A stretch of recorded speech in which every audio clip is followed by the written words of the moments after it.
there we are. Hey, Facebook. We are live today with Stephanie Gray for the It's Funny You Ask podcast. So I'm going to get this started. I'm going to get Stephanie introduced. I can't wait for you guys to meet her. And spoiler alert, I just did. So, oh, of course, this is what always happens. It says it's not working. My audience here is used to it. They're like, oh, every time you test the mic, it doesn't work. It's a really fancy mic. It looks. Yeah, doesn't it look good? Oh, come on. Let me try it one more time. Welcome. And it always feels more awkward than it is. Permissions. Yes. Yeti. It says we can hear you. There it goes. Welcome to Stephanie Gray. So tell me, first of all, what's the name of your business? The Integrative Health and Hormone Clinic in Hiawatha. Okay, so you're on Boyson Road, right? Yes, yeah. If you're familiar with, what's the pizza place right around the corner from you? I don't even know. It's where I love to go. Lucky Penny. Oh, Lucky Penny. Yeah, near Lucky Penny. So if you're familiar with Lucky Penny, that's where she is. So I am so excited. This is the first time I've ever met you in real life. I've heard about you online. People talk about you all the time and what you do. So give me 10,000 feet. What do you do at your clinic? So my husband and I, Eric Gray, and I own the Integrative Health and Hormone Clinic, like I mentioned, and we help patients get to the root cause of their problems. So we try to help men and women build sustainable and optimal health. Okay, so you work with men and women. Yes. Because when we hear hormone clinic, I think only women have hormones. And some women think only men have hormones, like testosterone. So if you really? Well, we help both men that's and true. women both. Yeah. That's good to know. I had no idea. I just assumed you worked with women. You and your husband own. Tell me, like you're a doctor. So where did you go to school? What's your medical background like? Yeah. So I use the doctor title, but I'm actually a nurse practitioner. Oh, right. Same thing. Yeah. I have a doctoral degree. I just like to, disclaimer, I'm not a medical doctor. I have a you're a nurse practitioner. That's a lot. But I also have a master's in metabolic nutritional medicine, which really no one else in the state has that degree that I know of. So that's metabolic nutrition medicine. Yeah. So like how the body metabolizes the things that are in nutrients, what supplements are needed, and we can test for that even with patients. So I use my knowledge in a lot of the tests that I describe in my book, some of which I'll talk about at the conference. Those are the tools we use to help patients get to the root cause of their problems. Very cool. I am so interested. So I think most women we have issues that we can't explain, and we go to the doctor, and sometimes we get like some medication, and sometimes we don't, and sometimes we're just like, it's hormones. We intuitively know we may have hormone imbalances, but traditional doctors treat those imbalances with medications like sleeping pills, anxiety pills, depression pills, whatnot. And I feel like a lot of women are never heard. Their voice isn't heard. They, again, intuitively know they have hormone disruptions, imbalances, whatnot. We chase the symptoms. Yes. Yeah, we're constantly chasing symptoms. So yes. It is so crazy that how things come together, because I think now into 2020, women are becoming more and more aware, but the biggest thing is they're worried about cost, they're worried about insurance, they're worried about all these things. So I want to get into that in a minute, but I would love to know you could work in any level of medicine that you wanted to. You could work in emergency, you could work in women's care, you could work, what made you decide to choose hormone work? We need specialists. We need emergency room doctors, and we need pediatricians and neurosurgeons, and we need all of those specialists. But I was raised in a family born here in the Midwest that grew up going to the chiropractor. I was raised, my parents were juicing wheatgrass on the kitchen table. That's not normal here. No, it's not. Then. They were not hippies. They were just... Are you sure? Very sure. But they always had us taking vitamins, and they were self-employed, actually, so we had a very high deductible, so they knew we need to keep our kids healthy so we don't have to incur medical expenses. And so I was just raised with that mindset of the responsibility that I needed to take care of myself. But I also didn't necessarily want to go to the doctor either. So long story short, I almost went to chiropractic school, but I decided... That sounds like it would fit. Yes. I love chiropractors. Some of my best friends are chiropractors. Right. But I felt like I needed the option of prescribing medications because I knew there was a time and place for them. And even for natural hormone replacement therapy, I needed to have those rights, that those prescriptive privileges, should I choose to use them. And I do use them in my practice. So I decided to go a different route. Last minute, I went into nursing school with the intent of going through the nurse practitioner program. I just went straight through and knew that if I'm going to practice differently and think differently, I'm probably going to have to do this on my own. So I decided there really aren't many opportunities here in Iowa to work in a functional medicine practice, and so I had very humble beginnings, but we've grown since then. Well, and you talk about functional medicine, and I think that's something that, if you grow up in a traditional home here in the Midwest with, fully employed parents, you go to the doctor, you pay your copay, you get your antibiotics and your medication, and you go on along your way. That's the only way I grew up and learned. And so the idea that you can treat yourself medically or with a medical professional in a holistic way, or the combination of holistic stuff, I think that's been lost on us in the Midwest. Do you feel like it has? Yes, the East Coast, West Coast, down south, they're just much more progressive in other ways. So they have a lot of other functional medicine providers, right? They have Whole Foods. They just have other options that we're trying to bring to the Midwest. I mean, that's what we're getting doing closer. With our clinic. Yeah. And I talked to you beforehand. I work in skincare and makeup, and people are always saying, your skin looks amazing, like, what are you doing? And it's not necessarily always what I'm putting on it. While I do believe that what we put on our skin matters, and the chemical loads that we're putting on our skin matter, and I think all of that has to be taken into consideration, I always tell people, if you've got acne or mostly, acne, rashes, rosacea, psoriasis, eczema, all of those things. Like we were talking about. That you've got to check your guts and your hormones first. And the guts are easier to check because we can control what we put in our body. We could go on any kind of a diet that we wanted to control our gut flora, or try to, and we could probably do that with a Google search. But hormones are a little more difficult. So what you're getting at is you're saying, which is wonderful, because you without having this training, you understand that your gut health is tied to your skin health. So tied. Yes, so you can help with patients from the outside in with the skincare, choosing good, safe products to not add to their toxic load. But we also have to help patients from the outside, inside out. Said it backwards, but you followed. I did. Yeah, I got what you said. Yeah, it's one of those things that I wish we were taught this from the beginning, but what we're taught is when you have something on your face, put something on it and then your face is fixed. Or if you are having some sort of physical symptoms, to get the physical symptom, a headache, take Tylenol. But if you're but not always figure out, well, what caused that headache? How do we prevent it from happening? So it's a lot of what you do preventative, or are you when a client comes to you or a patient comes to you, do a lot of them come as preventative, or a lot of them coming to solve a current problem? I'd say both. Probably more are coming after they've had symptoms. So let's say they've had acne for years and they've already seen dermatology, or they've seen their general practitioner, and yes, they've been prescribed medications, but they maybe know either the medications aren't working or they know there's more to their story. Then they're coming to see us for other solutions. So a lot of patients are seeing us as their wit's end, right? They've already tried everything else and it's just not quite fixing the problem.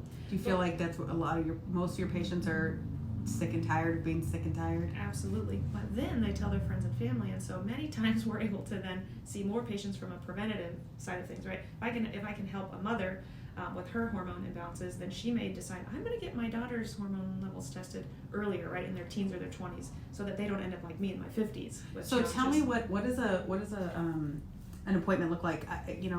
Let's just say I'm a fairly healthy person. I'm fairly active, and I could probably stand to lose some weight, but I'm otherwise in good health. And I wanted to explore some services with you. What would that appointment look like? So all patients fill out a new patient packet. So I have a very thorough history that I'm requesting from patients, because I want to know everything from if you were a vaginal delivery to if you have metal fillings in your mouth. I mean, I'm going to ask a lot of questions. Have you had exposure to water damaged buildings? Could you have mold exposure? We're gonna ask deep questions to kind of figure out if there are any pieces of your puzzle that are going to clue me in to the root cause of your potential challenges, maybe that you aren't even experiencing yet, because you consider yourself healthy, right? Yeah, I do, but we all have those things, through dealing with things like depression, or even just seasonal affective disorder, which I've been talking a lot about lately, because I mean, the world is feeling that right now. We're in February, almost March here, the end of a long winter. Although they're not that bad. No, I'm trying not to complain. I thought it was going to be Armageddon this year. You're alluding to vitamin D deficiency, right? Which we all likely experience living in the Midwest. So taking vitamin D can certainly help our mood. Right. And we can test for that too. We can test to see what nutrient levels. So as a medical professional with your medical background, not only can you do all those blood tests and you understand how to read them and what to do with it. And then, I think, well, if I'm low in vitamin D, a lot of us will go, I'll just go to the Walmart or whatever and pick up a vitamin. And I don't even know the answer to this, so, because I have a belief, but do you believe that vitamin quality is different from the Walmart shelf versus other places? 100%. I have very thorough blogs written on this topic, and I talk a lot about it in my book as well. Yeah. So absolutely, many products are sourced from China. They're laced with carcinogens. Their potency is very, very low. Even when you think of like fish oil, the average sea to shelf time can be over a year. So that fish is harvested, or the oil is harvested from the fish. Many times by the time the oil is making it to your mouth, that oil is old and rancid and oxidized and hurting you. That sounds lovely. So I'll have that. That's just one example. So right. Yes, the quality very much varies. Just like how there's a consumer report for electronics, there's a consumer report for supplements per se, that's ranking various criteria for different brands. And so what we choose to carry is what we feel is the highest potency, very, very pure products, not laced with any hazardous ingredients for our clients. And so do you find that your patients see like a quicker difference when they start to take supplements that you recommend versus Yes. the rancid fish oil from the shelf, which is apparently a thing? I take cod liver oil like straight from the spoon because a nutritionist once told me, and it sounds awful. I know it does. You can get it down. It's orange flavored or something, but had the same conversation with me that those pills that I'm burping up and hating anyway aren't doing me the kind of good that I think they are. If you're burping up a fish oil, that tells me one of two things. Either the oil is rancid, oxidized, and old, or many patients burp oils because their gallbladder is not producing enough bile to help them digest and absorb those fats. So a lot of patients who burp products have had their gallbladder removed or their gallbladder is not functioning appropriately. So even little insights, hearing things like that from you can clue me into if a patient's on high quality products or if their organs are functioning appropriately to help them assimilate, to digest and absorb those nutrients too. And a lot of times if we think we've got like you mentioned gallbladder, many people I know have had their gallbladders out or I found that even some of my friends have had gallbladder removal when they weren't even really sure if that was the issue. I see this all the time. Really? I apologize, I have a cold, so my voice is a little hoarse, but sadly, whether a woman's having a hysterectomy or a gallbladder removed or whatnot, getting the organ removed doesn't get at the root cause of the problem. It doesn't, right? So you get your gallbladder removed, maybe your pain goes away, or maybe it doesn't. Maybe they're just experimenting, taking it away, hoping the pain goes away. But why did the woman need the gallbladder removed in the first place? Like, did she have food sensitivities and gut inflammation that removing the gallbladder won't address? More than likely. It's the same thing with hysterectomy. So a lot of women, young women, unfortunately have hysterectomies, and they come to me because they need hormones after the fact. Getting the uterus removed may solve the heavy bleeding problem, but it never solves the hormone imbalance problem. So a lot of women are left appropriately treated, really struggling, because no one has tested their hormones. Yes. So you mentioned food sensitivities, and I have a love-hate relationship with talking to people about it because, again, going back to skincare, dairy and sugar are the top two. Everybody wants to blame gluten, but I'm like, probably not for skin issues. Not for skin. For other things, you've got all kinds of problems. I'm glad, and I didn't check with her. We didn't compare notes, so that makes me even more excited that I know what I'm talking about or that I've learned right. But but what people will say to me is, and I'm always like, not the same. I'll say, try reducing or eliminating dairy for 2 weeks. Just try that first, and then see about reintroduction, but keep it lower. So one of my somebody I'm very close to has keeps having this little spot of eczema come up on the face, and I'm like, I really think it comes up with dairy. Well, it's a young person in my life, and her parents say, well, she's not allergic to dairy. Well, I don't think she's allergic to dairy. Having an allergy and a sensitivity, is that different? Yes, and those are a few slides in my presentation for the conference. So perfect. I do differentiate allergies versus sensitivities. So allergies, yes, she would probably know if she had an allergy that was causing anaphylactic shock Or, an allergy example is you eat a walnut and you Explosive start getting diarrhea, something terrible. itchy throat, whatnot. So many people have food sensitivities that are causing more vague, subtle symptoms like inflammation of the skin, like eczema, but not funny spot that keeps coming back. Which can be a chronic delayed hypersensitivity reaction, meaning that symptom could manifest days to even a week after ingestion of that food. Oh, wow. So many times it's difficult to know, okay, I ate a banana or I ate dairy on Monday, but I'm not having symptoms till Thursday. Is that really the dairy or not? That makes it difficult to determine, and that's where food sensitivity, not allergy, but food sensitivity testing value comes in. So you can do testing for food sensitivities, like through blood tests or something? Yeah, really? we can test your blood. Otherwise, the easiest way is to do a little finger poke. Just take 4 to 8 drops of blood in office. Squeeze it, squeeze every drop from me, figure out what's wrong. That's so I want to show them your book really quick. So this is, if you're listening, you can't see it, but Stephanie's got a book called Your Longevity Blueprint. So give me the basis on, I'm very super excited to take a look at this. She said I get to have this. And I don't get excited about reading books. I get excited about listening to them. Sure. But I am excited. Oh, good. The type is big enough that I don't feel I feel like I can get through several pages. This is perfect news for me. I'm so glad. Because if I don't get through 10 pages, I feel like I fail. Tell me, who is this book for? How does it help? Yeah. Well, the short answer is everyone, because I Perfect. think everyone could If you're a human, if you breathe the air, you could benefit from this book. But I wrote this book to really be a guide for patients to get to the root cause of the problem. So yes, you need a contractor, you need a functional medicine provider who can help you run the right tests and advise you on the right diet and whatnot. But even before that, thinking of how you know how to maintain your home, right? You keep hair out of your drains, hopefully. You mow your lawn, maybe. Change your furnace filters. All those things that we just kind of do to maintain our home. If you don't do them, maybe it backs up.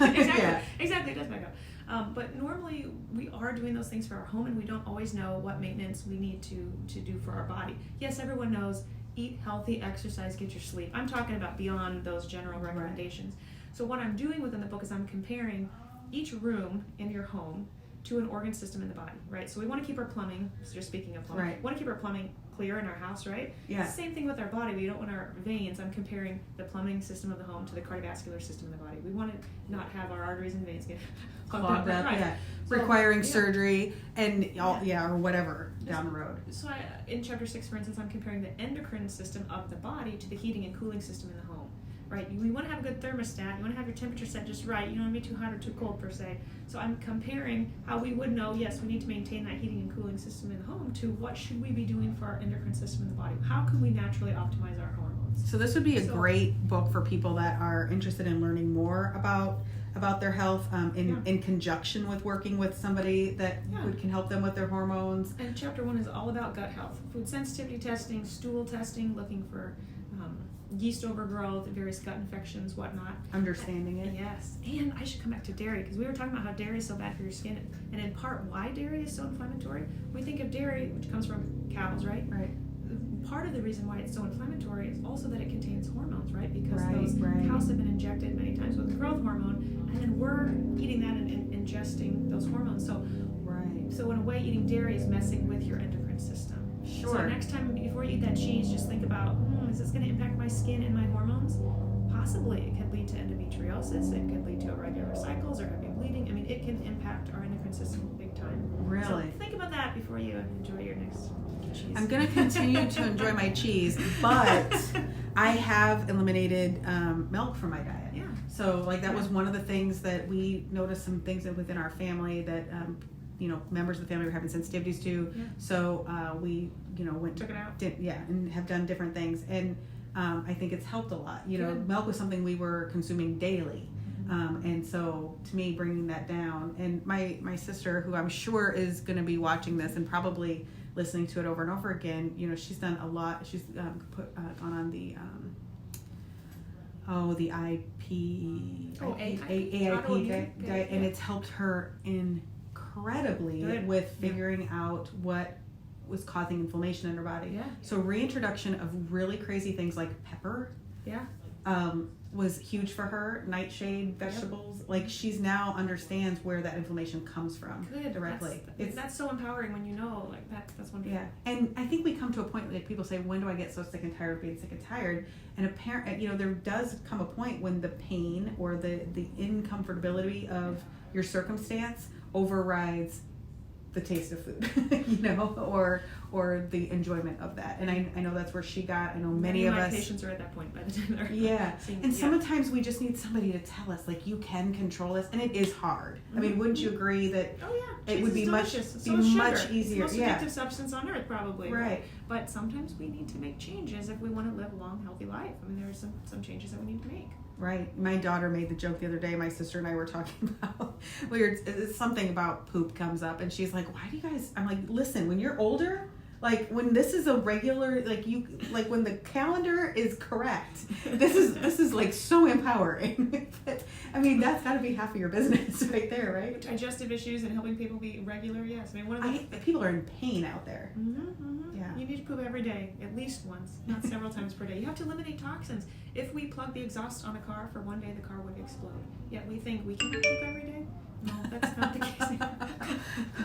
Interesting that you put it that way, and that's awesome. My sister's husband just popped on, and he's watched her go through all of the stuff with getting all of that regulated, and it's changed who she is, and it's changed how she understands herself and her body. And it's funny, like, we all kind of thought she was crazy, going on her crazy diet, and she'd come to Thanksgiving and bring her own, like, squash soup or whatever she had. Yeah. We were like, but even seeing, like, her face, and she's lost some weight through it, but you can see the inflammation gone. Like, it's a different person. So it's really inspiring to see that can help somebody. I don't know her name, but keep it up if you're. Her name's Jaylene. She'll be at the she'll be at the conference, and she will be in your session.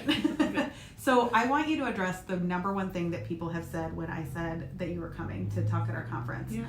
And they said, "Oh gosh, I've wanted to go see her, but man, it's not covered by insurance, and it's expensive." Yep.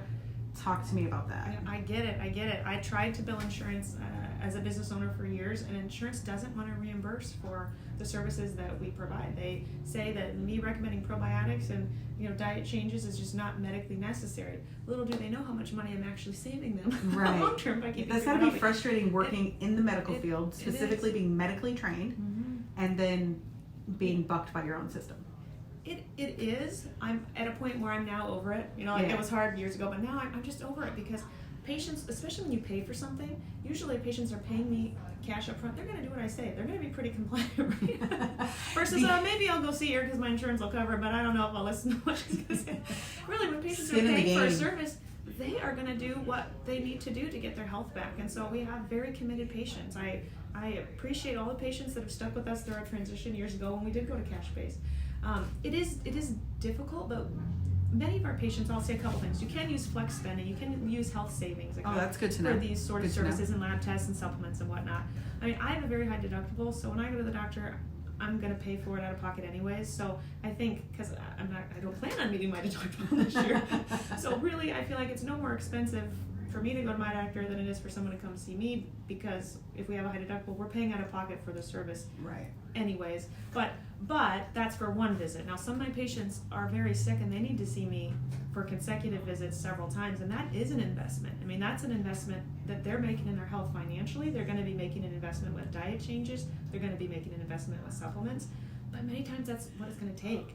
They can either invest money and time now, or without finding answers, their condition could worsen to the point where they do have a severe autoimmune disease or cancer. And by that time, it's going to take a lot more money and a lot more time for recovery, right? Yeah, right. If we can build your health from the start, or if we can fix things in the beginning, it's going to save money in the long haul. And we just have to change our thought process into that value. Right. Really, it'll save money long term to fix your health now versus to wait. Yeah, it was funny. They were saying out there earlier, meaning the people here at the space, we were talking about, different things that we expect to be fixed right away.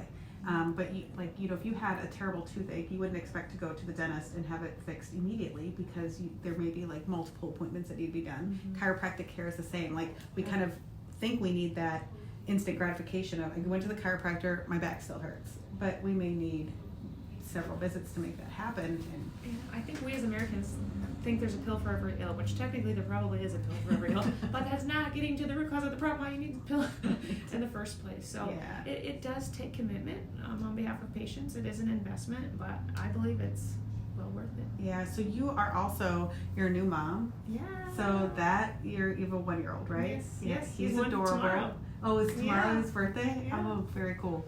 So how has that changed, like, your perception of, like, how, I mean, I'm sure you have always treated moms and treated kids, but, like, seeing your own kids start to grow up and, you know, figuring out how to make all that work, has that been a eye-opening experience? It's very tough. We had an infertility battle, which I share a little bit about in the book, and I will at the conference. And so just getting him here has been a very, very long process. Wow. And now that he's here and healthy and a year old, I love my patients and I love my business, but I can't wait to get home to see him. I'm going to do less working on the weekends. Right? Yeah, I had plans for a second book on hormones, which will come out eventually, but not this year. It's going to be a while because I'm just going to savor the time. Yeah. With my little William. Yeah, and he's he's gonna start talking and squawking and getting into everything soon if he isn't already, and that's you know, all of that is awesome. And I think that way that you can relate to, especially everybody coming to the conference, most of the women there are, I mean, actually everybody is coming for a reason. Everybody's coming to fix something. And I love that we have your expertise there. I sincerely appreciate that we get your expertise there, because this is really serious stuff that, I mean, I think there's a lot of information on the internet about all of this stuff, from supplements to hormones to what's actually wrong with you. I mean, Dr. Google is not always the best answer. And I think sometimes we can end up with a cabinet full of things that we're sticking down our throat that we don't know why and how it's interacting. So I love having your expertise there. And that can be a waste of money also. I mean, a lot of patients spend lots of money on some supplement they found on the internet because so-and-so said so and whatnot. They don't always know if it's quality or the right potency or the right fit for them also. So that's where having a guide can really help. Well, yeah, and what I love is that you're not only guiding people with your expertise, your medical knowledge, and all this information that you've gathered over the years, but also like backing it up with on the medical side with blood tests, with whatever. This is not hocus pocus. This is very evidence based. Yeah, everything we do is evidence based. That's really empowering, because I think, I mean, I love data, and having the data to move forward with a plan is awesome. And I love the idea of having, Eastern and Western medicine kind of collide. That's kind of what I feel like you're up to. That's the definition of integrative medicine. We integrate or combine natural with conventional. We do both. Yeah, that's awesome. Well, we will. Conventional medicine isn't always the right answer, Kim said. So thank you guys for tuning in today. Tell me where we find you. Where do we get your book? You obviously are speaking at U conferences on March 25th and 26th. Well, 26th is the speaking part. And here in Cedar Rapids, but where lots of people here aren't local that catch this, where can we find you and learn more about what you do? Sure. So the book is available everywhere books are sold: Amazon, Barnes & Noble, also on our book. By the way, how cool is that? Like, you have a book. You get to it's like, do you feel like you're on Jay Leno a little bit? Well, no, but I mean, yes, of course. No. Because you get to sit there with your book and be like, hey, get my book. It's awesome. I'm very proud of it, but awesome. It's what we do. I mean, it's just what we've been doing in our practice, just put into reading. So regardless of where you live, this can help. Something you can use. Yeah, we have a couple different websites. We have yourlongevityblueprint.com, so my blogs are there. We have some videos there, and the book can be found there as well. And you're pretty active on social media. Yeah, yes. People get to know you there. What's your other website? So for Facebook, we have the Dr. Stephanie Gray page, and then my other website is ihhclinic.com, which is the local practice to Hiawatha, Cedar Rapids. That's the Integrative Health and Hormone Clinic. So you can also find that on Facebook, Integrative Health and Hormone. And I'll link all of that in the description so people can find it. And I mean, I will definitely be. Kim says she's got your book and have read it a lot. That's awesome. I think it's great. And one last question that I guess I would ask, especially since we talked a little bit about depression, is do you find a correlation between gut health and depression, anxiety? 100%. So 100%. Yeah. So the majority of your serotonin is made in your gut, and the endochromaffin cells in the lining of your gut. Oh, really? People don't know that. They think serotonin's only made in the brain. I did. A small amount's made in the brain. Small amount is made by the adrenal glands, which sit on top of your kidneys, which is why reducing stress is so important, which I'm going to talk about at the conference. But the majority is made in your gut. So many times improving gut health. So let's say someone is working to improve gut health for skin condition or whatnot. A side effect, a beneficial side effect of that is usually improved mood, right? They're reducing inflammation in the gut. They should be able to make more serotonin. They should be able to sleep better. Serotonin converts to melatonin. So sleep, anxiety, mood should all improve. There's a huge association which is highly overlooked in conventional medicine. Yeah. So it's been something I've just been bouncing around in my own head for the last month or two, because I've really been going through my own seasonal depression thing like I do every year, and I'm like, what is this? And maybe that was part of it. So thank you so much for answering that. Grab her book if you haven't. Check her Facebook website out, and let me know what you think. So I'm going to stop this recording, and then we'll stop this one. Thank you so much for being on with me. I appreciate you taking time out of your day. I know you are super busy. You are hard to schedule with, which is great. Sorry. I am too, which makes it even better. And so you guys can check this out on the podcast. It'll be up tomorrow morning. I usually have them post about 4 a.m. So people that are crazy and get out of bed at 4:30 can listen to them while they're going to the gym or driving to work. And then come check out her session at youth conferences. Yeah, I look forward to speaking. Female entrepreneurs are my jam. So right? I know, we're the best. Eager to meet some of you. Yeah. All right, see you later, guys. Bye. Whoop, come on.